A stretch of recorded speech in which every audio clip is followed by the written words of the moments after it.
Film diawali dengan narasi yang menceritakan perlombaan yang paling berat dan paling bergengsi di dunia, yaitu Tour de France yang diikuti oleh 180 pembalap, terdiri dari 20 etape. Hanya satu orang yang berhak memakai kaos kuning, dan itulah impian bagi semua pembalap di Tour de France. Menjadi juara Tour de France bukan hanya dari kekuatan fisik, bukan juga dari kekuatan kaki, juga tidak dari besarnya kapasitas paru-paru, tetapi dari sebuah keinginan yang datang dari jiwa dan hati, dan itu memerlukan sebuah keberanian untuk mencapai semua mimpi itu. Pada tahun 1993 di Perancis, pada saat itu Lance Armstrong baru berusia 21 tahun, pembalap termuda dan baru pertama kalinya mengikuti Tour de France, perwakilan dari Amerika Serikat. Pada sesi wawancara yang dilakukan oleh David Walsh, penulis olahraga untuk koran terkemuka di Inggris yaitu The Sunday Times, dalam wawancara itu, David bertanya apa yang akan dicapai oleh Armstrong pada lomba pertamanya. Dengan santai, Armstrong menjawab bahwa ia ingin finish, dan apabila menjuarai 1 atau 2 etape, itu akan luar biasa. David menjelaskan kepada Armstrong bahwa sebagian pembalap berpendapat bahwa Tour de France diibaratkan seperti sebuah perjalanan. Pengembaraan menuju rasa sakit, penderitaan dan kekuatan, juga hampir seperti pengalaman religius yang tak lama lagi akan mencapai titik peningkatan kesadaran diri. David bertanya apakah Armstrong menyadari hal itu sambil menatapnya. Tetapi Armstrong menjawab dengan simpel bahwa ia hanya suka mengendarai sepedanya. Di lain kesempatan, sambil makan siang bersama dengan rekan-rekan jurnalis lainnya, David bercerita bahwa ia suka sekali dengan Armstrong, pembalap muda dari Amerika, karena ia penuh percaya diri dan mempunyai kaki yang kuat. Suatu saat, dia akan menjadi juara di Tour de France di masa depan. Tour de France pada tahun 1994 di negara Belgia. Armstrong bersiap-siap di garis start. Sambil menunggu aba-aba, pembalap di sebelahnya yang bernama Johan menyapanya.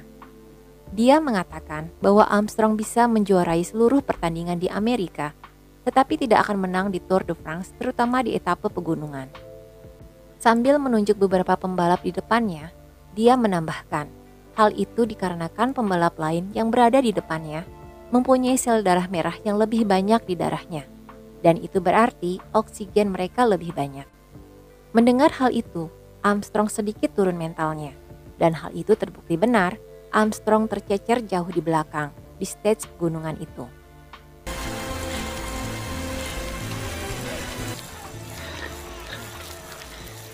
Seusai pertandingan, Armstrong dan timnya berkumpul dan berdiskusi di mobil timnya. Dalam diskusi itu, Armstrong mengajak timnya untuk mencoba obat ilegal penambah akselerasi tenaga, tetapi timnya tidak setuju. Lebih lanjut, Armstrong mengatakan bahwa dalam satu etape, tim lain bisa menjuarai lebih dari 2 pembalap, yaitu juara 1, 2, dan 3 di dalam satu tim adalah tidak normal. Di sesi konferensi pers para juara, jurnalis mempertanyakan bahwa satu tim menempati 3 besar adalah pencapaian luar biasa. Apakah para pembalap memakai obat EPO? Lalu, dokter tim menjelaskan bahwa sebagai dokter tim, memakai EPO bukanlah hal yang luar biasa, karena di negara Swiss, EPO dijual bebas dan tidak dilarang. Obat itu tidak berbahaya, tetapi tidak bagus buat kesehatan dalam jangka panjang. Di malam harinya, Armstrong melamun dan memikirkan bagaimana caranya untuk meningkatkan oksigen di dalam darahnya. Dan besoknya, Armstrong memberanikan diri mendatangi dokter tim lain yang bernama Ferrari. Sesudah memperkenalkan diri, Armstrong langsung mengatakan bahwa ia ingin ikut dalam program yang dokter Ferrari lakukan pada timnya. Ia siap melakukan apa saja dan akan bekerja keras untuk mewujudkannya. Dokter Ferrari kemudian mempersilahkan Armstrong masuk dan mengecek kondisi fisiknya. Setelah melihat kondisi fisik Armstrong, Dokter Ferrari berpendapat bahwa badan Armstrong tidak cocok untuk balapan di pegunungan karena perbandingan kekuatan dan berat tidak sesuai. Mendengar hal itu, Armstrong pun kecewa dan pergi. Pada tahun 1995 di Swiss, Armstrong dan timnya mencoba membeli obat EPO yang dijual bebas dan tanpa harus ada resep dokter. Dengan sedikit ragu dan takut ada jurnalis yang memergoki, akhirnya pembelian obat EPO pun berhasil.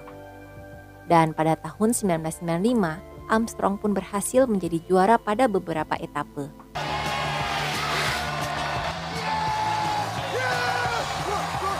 Beberapa bulan berikutnya, pada waktu mandi, Armstrong terkaget karena ia muntah darah, lalu ia pun memeriksakan diri. Dari hasil pemeriksaannya, Armstrong mengidap penyakit kanker testis yang sudah mencapai stadium 3 dari 3 dan harus segera dioperasi, dan juga penyakit kanker otak yang juga harus segera dioperasi. Dan Armstrong pun setuju untuk melakukannya.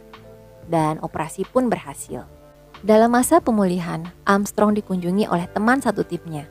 Ketika dalam kunjungan itu, dokter datang dan menanyakan riwayat medis pada masa lalu. Apakah Armstrong menggunakan obat yang tidak biasa, obat peningkat otot, dan Armstrong pun menjawab iya. Dan waktu pun berlalu, kondisi Armstrong semakin membaik dan pulih dengan cepat. Pada tahun 1998, sesudah pulih dengan sempurna, Armstrong pun datang ke kota Ferrara, Italia, di mana Dr. Ferrari tinggal. Armstrong pun berterus terang kepada Dr. Ferrari bahwa ia siap untuk mengikuti program yang Dr. Ferrari tawarkan, dan ia siap menjalankan semua instruksinya. Dalam masa program itu, kekuatan fisik dan kadar oksigen di dalam darah Armstrong diuji dan dianalisis secara detail. Yang pada awalnya FO2 atau kadar konsumsi oksigen dalam darah adalah 84. Setelah mengikuti program tersebut, diharapkan akan bertambah seiring dengan latihan dan suntikan EPO. Semua hal itu membuat percaya diri Armstrong semakin tinggi. Setelah persiapan fisik dan mental yang cukup, Armstrong pun menghubungi Bill Stapleton untuk menjadi agennya dalam urusan mencari sponsor. Armstrong juga meminta Johan sebagai direktur timnya untuk balapan Tour de France di tahun berikutnya, yaitu tahun 1999. Setelah tim pendukung siap dan sponsor sudah didapat, maka Armstrong pun mengikuti Tour de France setelah 3 tahun absen karena kanker testis. Pada edisi balapan ke-86 tahun 1999, banyak jurnalis yang meliputnya, termasuk David dari Inggris, dan David secara khusus datang untuk mengikuti kegiatan Tour de France. Pada tahun itu, Lance Armstrong secara mengejutkan menjadi juara umum Tour de France dan berhak memakai kaos kuning. Etape demi etape, Armstrong mendominasi setiap perlombaan. Pada etape pegunungan, direktur tim Johan dengan sengaja memutar rem sepeda Armstrong supaya lebih kendor dan hasilnya sangat luar biasa. Ia berhasil menjuarai etape itu. Dan pada malamnya, mereka pun merayakan kemenangan yang luar biasa itu. Di tempat lain, di tempat jurnalis berkumpul untuk melihat perlombaan lewat TV, David pada awalnya sangat antusias melihat Armstrong memacu sepedanya pada etape pegunungan itu. Tetapi setelah diperhatikan dengan seksama, David melihat ada hal yang janggal dengan cara Armstrong bersepeda. Tetapi hal itu hanya dipendam dalam hatinya saja.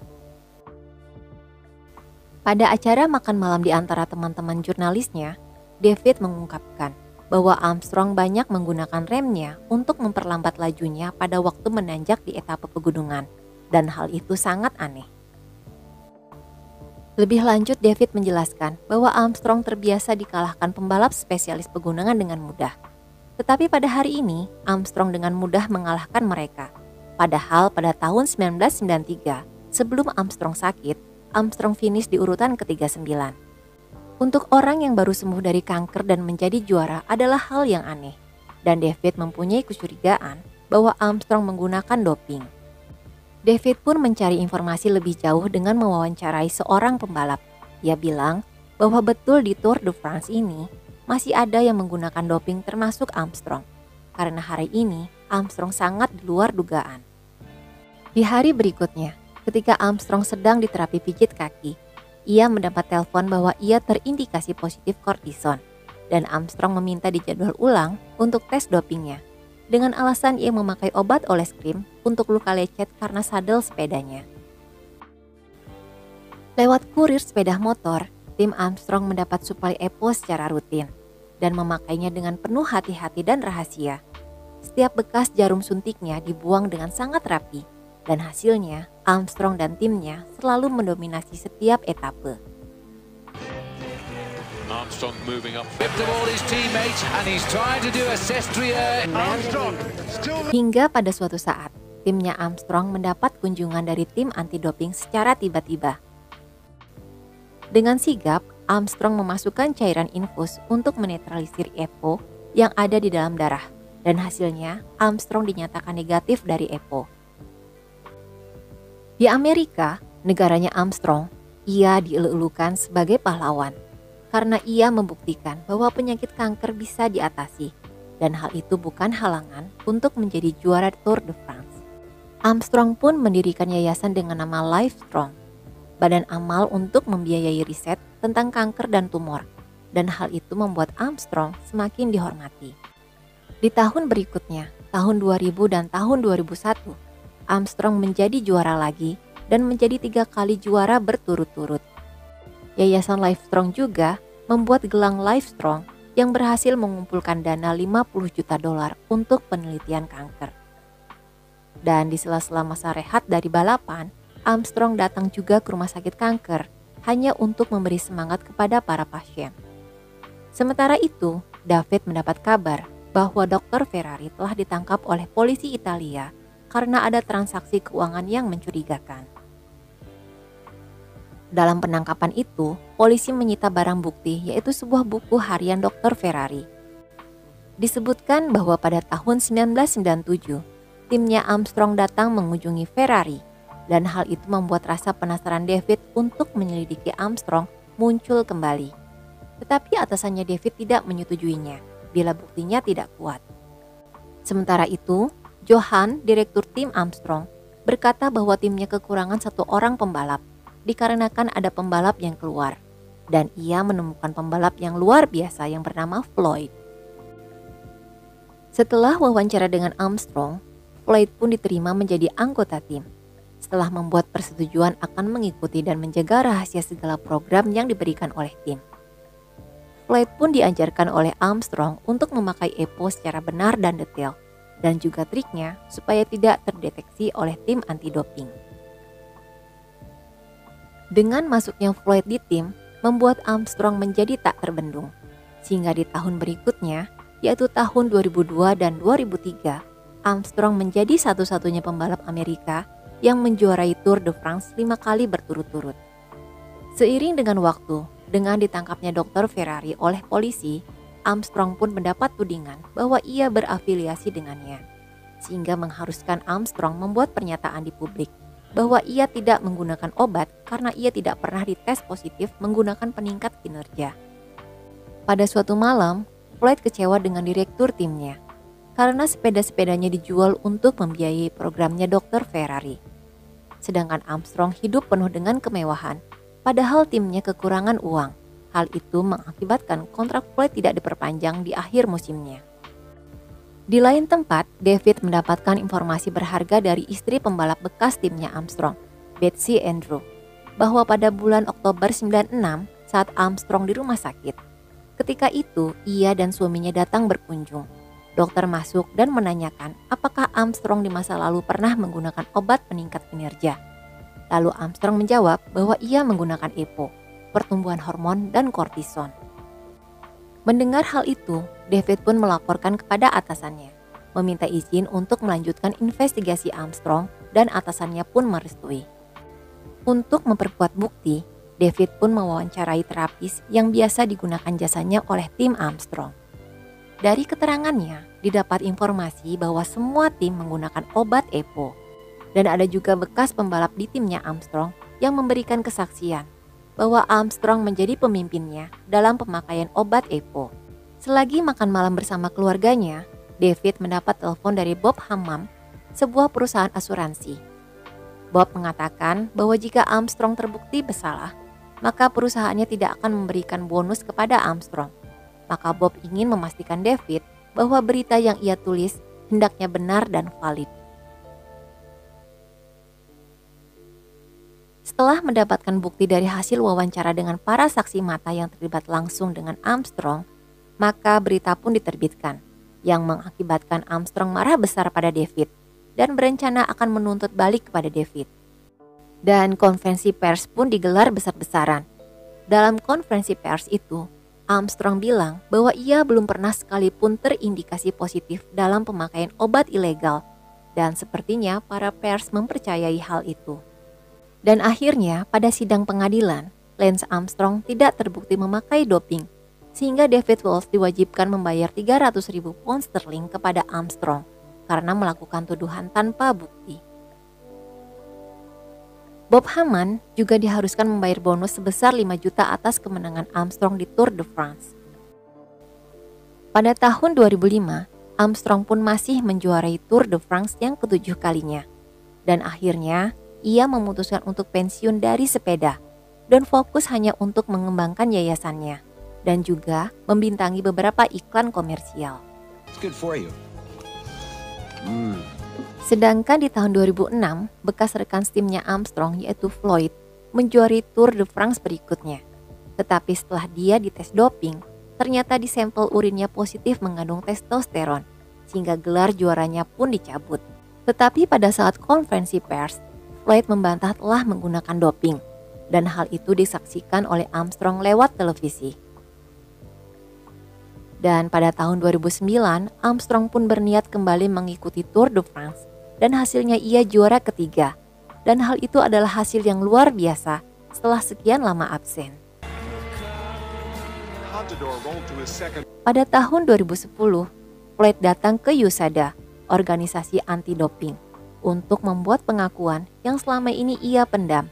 Ia sudah merasa capek dan lelah dengan segala kebohongan. Sudah tiba waktunya untuk membongkar segala kecurangan yang ia lakukan selama berada di timnya Armstrong, dan juga yang telah dilakukan oleh Armstrong. Setelah melakukan segala wawancara dan bukti tes laboratorium, USADA menampilkan tidak kurang dari 1.000 halaman bukti dan kesaksian, termasuk tes laboratorium, dan pernyataan yang telah disumpah oleh semua rekan tim Armstrong, dan ia dicatat sebagai pengguna dan juga pemasok untuk tim. USADA mencatat penipuan paling canggih dan program curang profesional di sejarah olahraga saat ini. Akhirnya, Armstrong membuat pernyataan resmi di program Oprah Winfrey. Dengan begitu, Armstrong resmi mengakui segala kecurangannya. Akhirnya, ia pun dihukum seumur hidup, tidak boleh mengikuti kegiatan olahraga sepeda profesional. Pada tanggal 22 Oktober 2012, semua gelar juaranya di Tour de France selama 7 kali berturut-turut pun dicabut, dan film pun berakhir. Oke, sobat-sobat Universe pecinta film, sekian dulu review filmnya. Sehat selalu dan jangan lupa bahagia. Sampai jumpa di review film berikutnya. Dadah!